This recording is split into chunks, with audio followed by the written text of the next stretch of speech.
दर्पण दृश्यमान नगरी तुल्यं निजान्तर्गतम् पश्यन्नात्मनि मायया बहिरिवोद्भूतं यथा निद्रया यः साक्षात् कुरुते प्रबोध समये स्वात्मानमेवाद्वयम् तस्मै श्री गुरुमूर्तये नम इदं श्री दक्षिणामूर्तये। विघ्नेश्वराय वरदाय सुरप्रियाय लंबोदराय सकलाय जगद्धिताय नागाननाय स्तुतियज्ञ विभूषिताय गौरीसुताय गणनाथ नमो नमस्ते। विघ्नार्तिनाशनपराय गणेश्वराय सर्वेश्वराय सुखदाय सुरप्रियाय विद्याददाय विकटाय च वामनाय भक्त प्रसन्न वरदाय नमो नमस्ते। ओम नमः श्री गुरवे शिवाय। ओम नमः श्री परदेवतायै। ओम नमः संवित स्वरूपिण्यै। ओम सिद्धि बुद्धि सहिताय श्रीमन्महागणाधिपतये नमः। सो फ्रेंड्स, पिछले एपिसोड में हम लोग ये चर्चा कर रहे थे कि महावैंदव चक्र में जो परावाक हैं, जो पराभगवती हैं, परावाक स्वरूपिणी, तो वो नाद के रूप में बाहर निकलती हैं और फिर वर्ण के रूप में जो है वो अस्टार, वर्ण के रूप में, मंत्र के रूप में, तत्व के रूप में, कला के रूप में क्या करती हैं कि अस्टार, अंतरदशार, बहिर्दशार और चतुर्दशार, ये सब की रचना करती हैं। और इस सब की रचना करने के बाद फिर अष्टदल कमल, षोडश दल कमल और त्रिवृत्त, ये सब की रचना करने के बाद भूपुर, जो कि पंचभौतिक संरचना है, यहाँ पे प्रकट योगिनी है, तो यहीं पे जाके जो है प्रकट जो स्थूल भौतिक तत्व है वो प्रकट होते हैं, तो उनमें ले जाके इनको समायोजित कर देती है। माने भूपुर के पहले तक की संरचना जो है वो सूक्ष्म शरीर की संरचना है और सूक्ष्म शरीर जो है वो शब्दमय है, मंत्रमय है। तो जो भी चक्र बने हुए हैं क्या कहते हैं इसको, भूपुर के पहले तक के, वो सब शब्दमय और मंत्रमय है। और इसी तरह से परावाक का जब विस्तार होता है तो पश्चंती और मध्यमा के माध्यम से इनमें जो है मंत्र का, तत्व का, कला का और वर्ण का, इनके माध्यम से ये सारी संरचनाएं पूर्ण होती हैं, जिससे कि सूक्ष्म शरीर की संरचना बनती है। शब्दों की गति जो है वो द्विधा होती है। एक तरफ तो शब्दों के अंदर ज्ञान अनुस्यूत होता है, अनुविद्ध होता है। भर्तृहरि ने कहा ना कि अनुविद्धमिव ज्ञानम सर्वम शब्देन भासते। तो शब्द के अंदर ज्ञान जो है वो प्रविष्ट होता है, अनुप्रविष्ट होता है, लेकिन शब्द से बाहर क्या निकलता है? तो अर्थ निकलता है। अर्थ जो है शब्द से बाहर जो निकलता है वो अर्थ निकलता है। विवर्तते अर्थ भावेन, वो अर्थ के रूप में जो है वो विवर्तमान होता है, परिणत होता है, जिससे संसार की सृष्टि होती है। तो ये शब्द एक तरफ ज्ञानात्मक होता है तो दूसरी तरफ जो है रूपात्मक होता है और तत्वात्मक या पदात्मक होता है।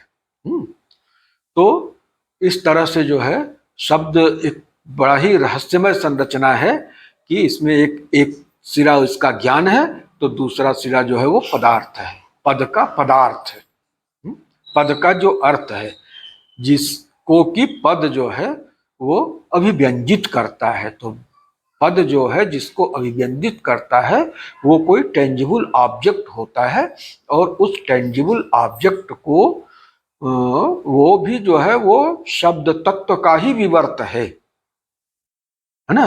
जैसे ये नहीं होता कि पृथ्वी बीज कहते हैं लम को, तो लम से जो है वो पृथ्वी निकली।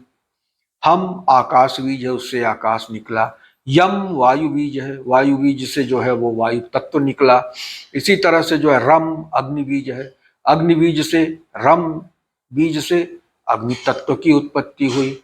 वम जल का बीज है तो उससे जल तत्व की उत्पत्ति हुई।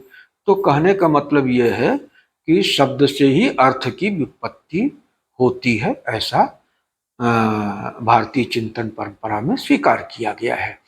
तो ये जो कुंडलिनी शक्ति है, चूंकि नाद रूपिणी है, नाद से ही जो है वो शब्द उत्पन्न होता है, जैसा कि पिछली वार्ता में बताया जा चुका है। तो इस तरह से शब्दात्मक है पूरा सूक्ष्म शरीर, और शब्दों के माध्यम से उसको आप अपनी इच्छा के हिसाब से, अपनी आवश्यकता के अनुरूप मैनिपुलेट कर सकते हैं। यही रीराइटिंग है, यही रिवायरिंग है। तो अब जो है हम लोग इसके आगे बढ़ेंगे तो थोड़ा सा प्रविलापन पे चर्चा करेंगे। प्रविलापन पे चर्चा करने का बस एक छोटा सा कारण ये है कि जब ये सूक्ष्म संरचना तैयार हो जाती है तो स्थूल संरचना में इसको इन्फ्यूज करने का, इसको इंस्टॉल करने का तरीका जो है वो प्रविलापन से ही आता है। और प्रविलापन से ही ये भी मालूम होता है कि इस स्थूल में जो सूक्ष्म, और सूक्ष्म के अंदर कारण, और कारण के अंदर जो है वो आत्म तत्व छिपा हुआ है, उसको किस तरह से इससे पृथक करते हुए क्रमशः एक एक सोपान चढ़ते हुए परम तत्व तक पहुंचा जा सकता है। तो इसलिए प्रविलापन की प्रक्रिया को थोड़ा सा हम संक्षेप में चर्चा करेंगे, बहुत विस्तृत चर्चा तो नहीं करेंगे, लेकिन संकेत मात्र इसकी चर्चा हो जाएगी। तो उसका प्रारूप इस तरह से है कि मूलाधार में ये माना गया कि पृथ्वी तत्व है। पृथ्वी तत्व जो है पंच तन मात्रात्मक है। स्वादिष्ठान में जल तत्व है जो 4 तन मात्रात्मक है। और मणिपुर में अग्नि तत्व है, ये 3 तन मात्रात्मक है। अनाहत चक्र जो है वायु तत्व है, और वायु तत्व जो है 2 तन मात्रात्मक है। और विशुद्धि चक्र में आकाश है, आकाश तत्व जो है वो 1 तन मात्रात्मक है, उसमें सिर्फ शब्द तन मात्रा रहती है। तो इस तरह से मूलाधार में 5 तन मात्रा, स्वाधिष्ठान में 4, मणिपुर में 3, अनाहत में 2 और विशुद्धि में 1। तो ये 5 तन्मात्राएं हो गई। और ये तन्मात्राएं जिससे निकलती हैं वो तत्वबीज होता है। तो तत्वबीज का भी जब तक विलोपन नहीं किया जाएगा, प्रविलापन नहीं किया जाएगा, तो तत्वबीज अगर रहेगा तो तत्व फिर उससे उत्पन्न हो जाएंगे। तो इसलिए तत्वों का अगर प्रविलापन करना है तो तत्वबीज के साथ करना पड़ेगा। तो इसलिए जितनी तन्मात्राएं हैं उसमें एक तत्वबीज को जोड़ के उससे 1 प्लस करके उतनी बार उद्घात करते हैं उसी तत्वबीज का। तो उस उद्घात के फलस्वरूप तत्व की तन्मात्राएं और प्लस तत्व का बीज ये ऊपरी चक्र में चला जाता है। तो जैसे पृथ्वी तत्व का अगर प्रविलापन करना है तो अगले चक्र में जल तत्व में जाके प्रविलापित होगा। तो पृथ्वी तत्व का प्रविलापन करने के लिए पृथ्वी बीज जो लम है, लम का 6 बार उद्घात करेंगे, lump lump lump lump lump lump. तो इस तरह से जब हम उद्घात करेंगे तो ये प्रविलापित हो जाएगा जाके जल तत्व में। इसी तरह से जल तत्व का जब प्रविलापन करना पड़ेगा तो 4 तन्मात्राएं जल तत्व की और 1 जल का तत्व बीज, 5 बार जो है वम बीज का उद्घात करेंगे। वम वम वम वम वम 5 बार जब इसका उद्घात करेंगे तो ये ऊपर मणिपुर चक्र में अग्नि तत्व में जाके प्रविलापित हो जाएगा। फिर अग्नि तत्व में 3 मात्रा अग्नि की 3 तन्मात्रा और 1 जो है उसके बीज की तन्मात्रा। तो ये 4 बार जो है रम बीज का जो है वो उद्घात करेंगे, रम रम रम रम 4 बार इसका उद्घात करेंगे। तो ये जो अग्नि तत्व है ये जाके अपने ऊपर अनाहत चक्र में वायु तत्व में प्रविलापित हो जाएगा। फिर उसके बाद वायु तत्व 2 तन्मात्रात्मक है, तो 2 तन्मात्रा वायु तत्व की, 1 तत्व बीज की, 3 उद्घात करेंगे अगर हम वायु के बीज की, यम की, माने यम यम यम 3 बार अगर इसका उद्घात करेंगे तो ये जाके फिर जो है विशुद्धि चक्र में आकाश तत्व में प्रविलापित हो जाएगा। अब आकाश तत्व की 1 तन्मात्रा शब्द और 1 जो है बीज, 2 उद्घात करेंगे हम का, हम। तो ये आकाश तत्व जो है वो ये आकाश कौन सा है, इसको जरा समझ लेना है कि ये आपका व्यक्तिगत आकाश है। अहम से जो आपके सृजित हुआ है, माने जो आपकी वासनाओं की पुष्टि के लिए जो सृष्टि रची गई है, उसका जो दायरा है, ये आपका अपना निजी आकाश है। तो ये आकाश तत्व जो है आपके अहम में जाएगा। हाँ, शब्द तत्वात्मक है, तो शब्द जो है जाके अहंकार में विलीन होगा। तो अहंकार में जब विलीन हो गया ये, तो अब अहंकार को जो है, अहंकार के ऊपर क्या होता है, अहंकार के ऊपर जो है वो बुद्धि तत्व होता है। तो अहंकार आपका व्यक्तिगत आकाश है, लेकिन महत, जो अहंकार का प्रविलापन महत में होता है, तो महत माने ये कॉस्मिक स्पेस है। ये जो है ये आपका इंडिविजुअल स्पेस नहीं है, ये कॉस्मिक स्पेस है, महदाकाश है। और इसमें जब गया तो आपके व्यष्टि की सीमा इसमें विगलित हो गई, आप समष्टि रूपता को प्राप्त हो गए। ठीक है ना। अब आप जो है व्यष्टि नहीं रहे, व्यष्टि आकाश जो है अहम तत्व तक है, उसी ने आपको सीमित कर रखा है। आपकी वासनाओं ने एक एरिया बना रखा है कि इतने में ही हमको घूम फिर के अपनी वासनाएं तृप्त करना है। लेकिन जब वासनाओं की सफाई हो गई तो आपका आकाश जो है वो व्यापक हो गया, वो इन्फिनिट स्पेस हो गया, उसमें आप चले गए। और फिर उसके बाद ये पर ब्रह्म में जाके विलीन हो जाता है। प्रकृति, प्रकृति से पर ब्रह्म में विलीन हो जाता है। तो इस तरह से प्रविलापन करते करते जो जीवात्मा मूलाधार में स्थूल में फंसी हुई थी, स्थूल संसार में हड्डी मांस शरीर में फंसी हुई थी, वो वहां से उठते उठते धीरे धीरे क्रमिक रूप से उन्नयन उसका होता रहा, होते होते वहां तक पहुंच गई।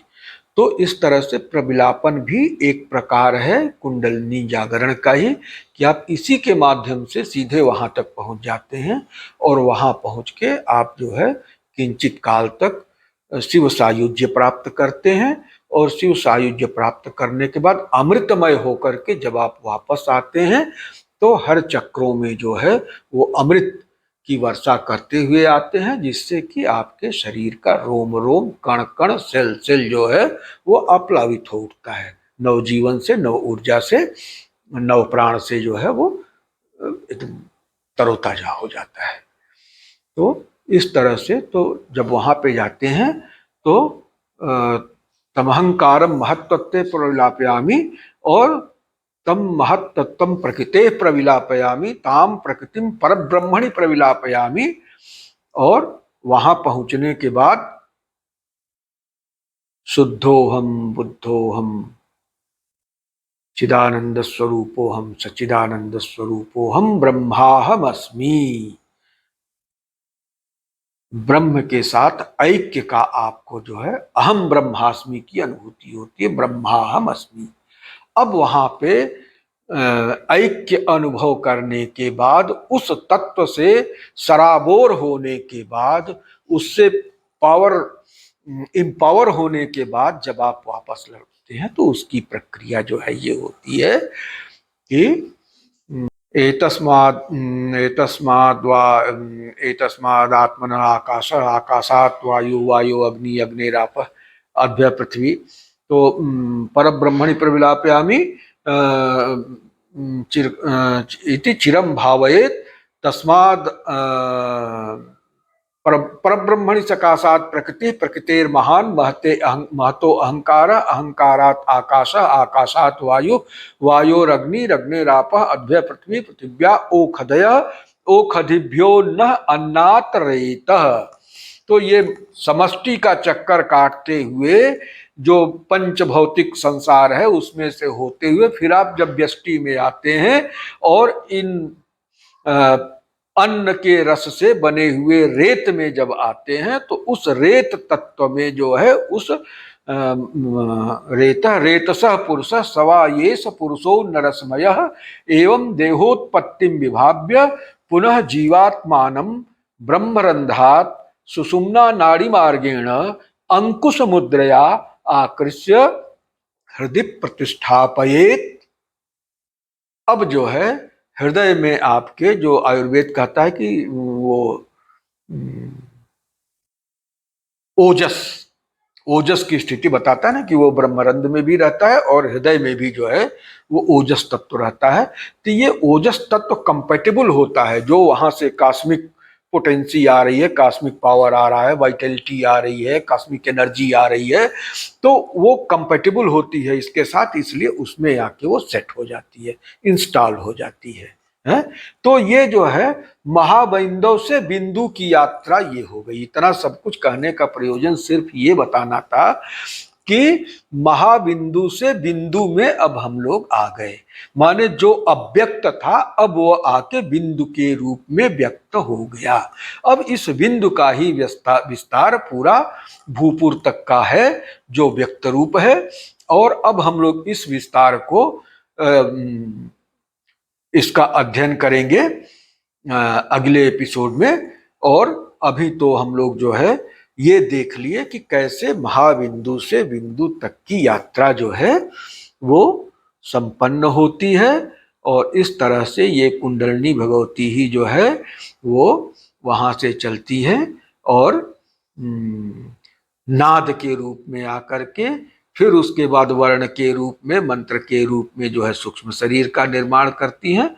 फिर स्थूल संरचनात्मक ये जो ओजस या रेत तत्व है उसमें आके अधिष्ठित हो जाती हैं, और फिर जो जीवात्मा है 19 गणों से युक्त ये जो जीवात्मा है वो अपनी क्रिया करते हुए विभिन्न प्रकार के शक्ति तरंगों के माध्यम से, एनर्जी करेंट्स के माध्यम से अपनी इच्छा अनुसार शरीर का निर्माण करती है, परिवेश का निर्माण करती है। और परिवेश का निर्माण क्या, वो पहले ही चयन करके ऐसे परिवेश में पैदा ही होती है, ऐसी जगह पे जो है वो जाती ही है जहां पर कि उसके कर्म के अनुरूप परिवेश वहां पे मिल जाए। तो परिवेश भी बनाती है, शरीर भी बनाती है, उसके बाद शरीर यात्रा करती है। तो संक्षेप में ये हो गया कुंडलिनी का और ये हो गया प्रविलापन का। ये सारा कुछ सूत्र इसी त्रयोदश और चतुर्दश में पड़ा हुआ है। पंचदश और षोडश तो उसी का थोड़ा सा एक्सटेंशन है, लेकिन मूल जो सिद्धांत है, मूल जो दर्शन है, मूल जो विज्ञान है वो त्रयोदश और चतुर्दश आवरण में भरा हुआ है। सारे रहस्य श्री विद्या साधना के इसमें छिपे हुए हैं, इसलिए इसको थोड़ा सा गहराई से और बारीकी से पकड़ने की जरूरत है। अभी हम लोगों ने संक्षेप में चर्चा किया, आगे हो सकता है कभी कोई प्रसंग आए तो फिर उस पर हम लोग और डिटेल में चर्चा करेंगे। अभी चूंकि प्राथमिक चर्चा है तो इसमें इसको इतना बोझिल भी बनाना उचित नहीं है। और दूसरी चीज ये है कि ये सब साधना की चीजें हैं, इसमें अगर बहुत सारा कुछ बकबक कर भी दिया जाए तो उससे कुछ हासिल नहीं होना है, क्योंकि ग्रेजुअली आप बढ़ते जाएंगे, नहीं तो कंफ्यूजन हो जाएगा सारा। ये तो एक रोड मैप की एक एट ए ग्लांस आपको रोड मैप दिखाने के लिए, एक झलक दिखाने के लिए कि ये आपकी संपूर्ण यात्रा का रोड मैप है, इसमें ये पड़ाव पड़ेंगे और ये चीजें हैं। संक्षेप में इसको जान लीजिए ताकि आपकी यात्रा में जब ये पड़ाव आए तो बिल्कुल से अपरिचित ना लगे कि नहीं भाई इन सब के बारे में परिचयात्मक ज्ञान हमको है, और उसी हिसाब से आप निश्चिंतता पूर्वक आगे बढ़ते रहें। इन्हीं शब्दों के साथ इस चर्चा को आज हम यहीं विराम देते हैं। ओम पूर्णमदः पूर्णमिदं पूर्णात् पूर्णमुदच्यते पूर्णस्य पूर्णमादाय पूर्णमेवावशिष्यते। ओम शांति शांति शांति। तो फ्रेंड्स, सनातन शक्ति की शंकर दिग्विजय चैनल के माध्यम से प्रवाहित की जा रही यह ज्ञान धारा, सनातन शक्ति की धारा, जो आदि गुरु श्री दक्षिणामूर्ति से, साक्षात शिव से शुरू होकर के आप तक पहुंच रही है, इसको आप अपने तक रोक के नहीं रखिएगा, इसको और आगे तक बढ़ा दीजिएगा। इसी में हमारा आपका सबका जो है वो श्रेय है। क्यों कि ऋषि ऋण होगा, और इस ऋषि ऋण से उऋण होने का एकमात्र यही मार्ग है कि इस ज्ञान धारा को अविरल बहते रहने दिया जाए, न कि अपने तक रोक रखा जाए। आप तक अगर ये धारा किसी परंपरा से पहुंची है तो आपका ये कर्तव्य है कि इसे आप अगली कड़ी तक पहुंचा दें, फिर उसके बाद वो आगे पहुंचाएगा। ताकि ये सनातन परंपरा है ना, तो इसकी इसका सातत्य बना रहना चाहिए, और इसका सातत्य इसी प्रकार से, इसी क्रम श्रृंखला से जो है वो बना रहता है। तो इन्हीं शब्दों के साथ सर्वे भवन्तु सुखिनः, सर्वे सन्तु निरामयाः, सर्वे भद्राणि पश्यन्तु, मा कश्चित् दुःखभाग् भवेत्। ओम शांति शांति शांति। ओम नमः श्री गुरुवे शिवाय। ओम नमः श्री परदेवतायै। ओम नमः संवित् स्वरूपिण्यै।